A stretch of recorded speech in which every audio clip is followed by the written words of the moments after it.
Le lien entre abdominaux et ventre plat, c'est souvent un peu plus complexe que ce qu'on imagine et je t'explique en juste quelques minutes pourquoi.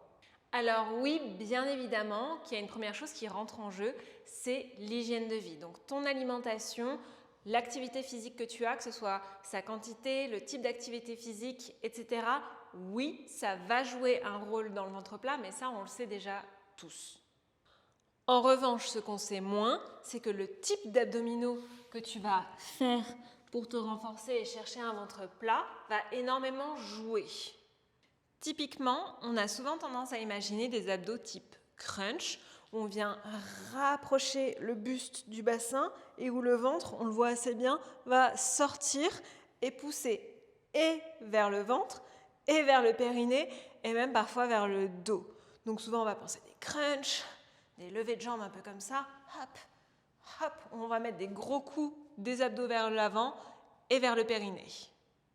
Tout d'abord, ce qu'a démontré le travail du docteur Bernadette de Gasquet, c'est que ce type d'abdominaux vont mettre des pressions sur le périnée et sur les abdominaux.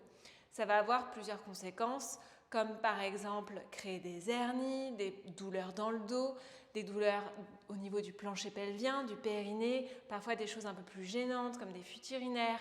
Ça va aussi parfois créer juste des descentes d'organes et ça ne vaut pas que pour les femmes, ça vaut aussi pour les hommes. C'est plein de conséquences qui ne sont pas très agréables. Bien évidemment, ça ne va rien te faire si tu le fais une fois, deux fois de temps en temps, mais à l'usure, c'est vraiment pas ce qui va faire du bien à notre corps.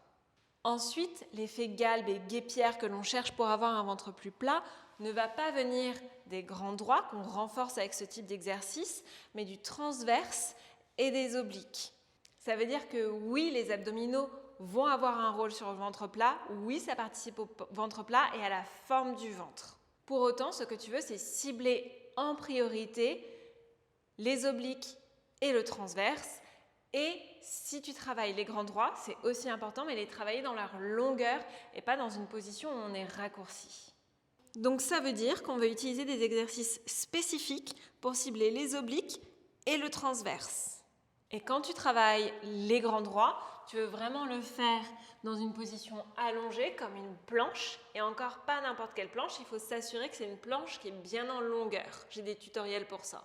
Et c'est là qu'on va avoir un cercle vertueux avec la posture, puisque la posture, l'autograndissement vont nous permettre de renforcer nos abdominaux et travailler nos abdominaux intelligemment vont nous permettre de mieux se tenir, d'avoir de meilleurs abdominaux, un meilleur galbe et une meilleure décharge du périnée.